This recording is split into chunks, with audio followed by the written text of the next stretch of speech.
What's up, good people? Mark Holmes here, and as always, I want to say thank you all for watching, commenting, subscribing, and being part of the Jobu Sports Report. Without you guys, as well as you ladies, you know that this literally does not work. I hope you're having a great Tuesday as we get ready to take on, oh my goodness, the Philadelphia Eagles, and the words are already beginning to fly. Jerry Jones basically calling their fan base frauds and stuff, but we'll get with that later. Right now, the NFL has a bit of a problem here because they're caught between a rock and a hard place at the moment because last night, if you watched the game last night, I actually missed this because here's the problem when I'm live streaming during game. You know, you're carrying on a conversation. I'm looking at the chats and stuff. I'm controlling the board. And so you miss some of the subtleties of the game that you have to actually go back and rewatch them to see all the stuff or, you know, listen to the headlines and things. And I missed this roughing the passer call on Chris Jones.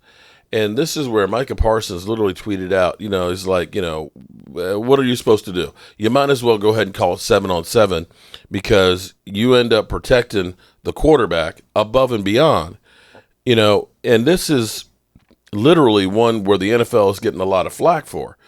You know, we've seen in the playoffs where literally Tom Brady, a guy swats his hand, doesn't even touch Tom Brady, and he gets unnecessary roughness. Didn't touch the helmet. If he touched anything, it would have been a little bit of the chest. And he gets 15 yards and a first down. This one last night was truly a type of call that can be game-changing because if this – well, let's look at the play. Let's watch the play, actually. Oops. Here we go. Let's see. Get the right camera on here. Take a look at this thing.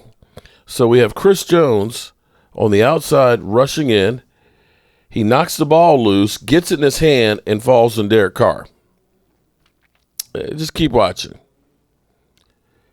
This is a strip sack, and they called it unnecessary roughness. Personal foul, unnecessary roughness, roughing the passer, defense. So instead of it being first down for them on the 45-yard line, they end up getting the ball here on the 40-yard line of the Chiefs. I mean, take a look at it. Is this roughing the passer? He's got the ball right now. This is a fumble scramble now. Look at this. That is about the worst call that well, you know what? Maybe not quite the worst one. How about we look at this one too? Because Micah Parsons, oh my God, let me see. Where is it? Take a look at this one. For some reason, Derek Carr is always involved in these because this one was called roughing the passer last year on Micah Parsons. Watch this. Micah holds up, doesn't fall on him, taps the head while he's running. He's not sliding backwards. He's diving forward. And here's the thing that kills me about this one because Derek Carr does a great acting job because then you see him literally smiling afterwards after he got the flag. Okay? He literally was smiling afterwards. Look, now when he got up, here's the thing that killed me. He gets up and he's acting like he's in a brain fog. He hit me so hard in the head. Why didn't he go in concussion protocol right then and there? If Micah Parsons ended up jacking him up in unnecessary roughness when he was a runner, not in the backfield, not sliding, then why didn't they take him off to the sidelines and say, you know, you got to stay out for a play and get checked out? They didn't do that, though, did they? And he gets up. wrong button here. He gets up and look at this.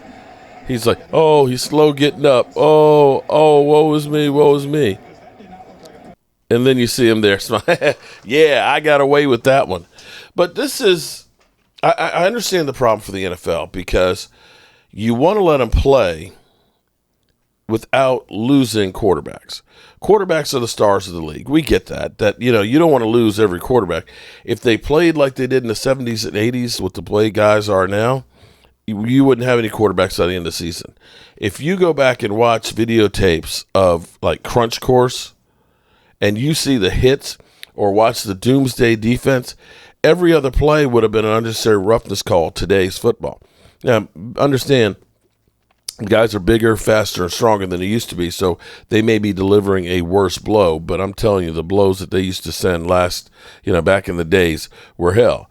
And with the situation now dealing with Tua, where Tua got the concussion on Sunday and then he's playing on Thursday, it's kind of a slippery slope. They want football, they want action, they want the quarterbacks on the field. So they're calling it, if there's any doubt, unless it's the Dallas Cowboys, then it's unnecessary roughness. Now, we've seen them like Lamar Jackson. He don't get those calls. Lamar Jackson, they say, well, he's big and strong and he can take it. We're grading on a curve now? We're grading on a curve. Is that it? Because now you literally have an outrage. You literally have everybody basically saying, come on, NFL, this is some bullshit.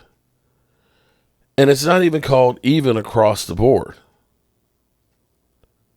But Micah Parsons, he's 100% right that they got to do something better than this. They have to do something better than this because, quite frankly, it ain't really football. Quarterback, what makes him special that he can't get hurt? But those linemen and things, they can get cut off at the knees. They get jacked up left and right? Running backs get slammed to the turf. That is unnecessary roughness.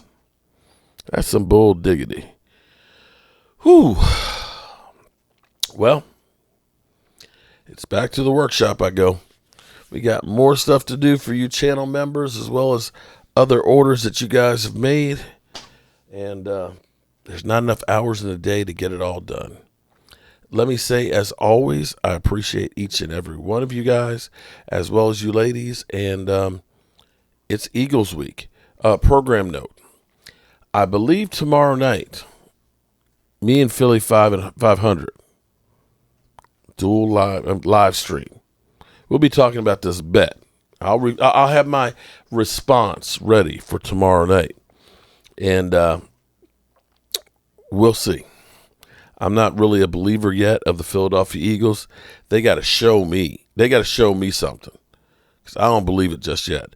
And, one other thing, too. Shout out to Brother Roz, who pointed out that Matthew Stafford's grading went from a top 15 to a 32nd last week. Ooh. The Dallas Cowboys defense did that. They did that to Matthew Stafford. What do you think they're going to do to Jalen Hurts? They ain't been tested like this defense going to test them. We'll see come Sunday night. All right, good people. I will see you soon. Peace.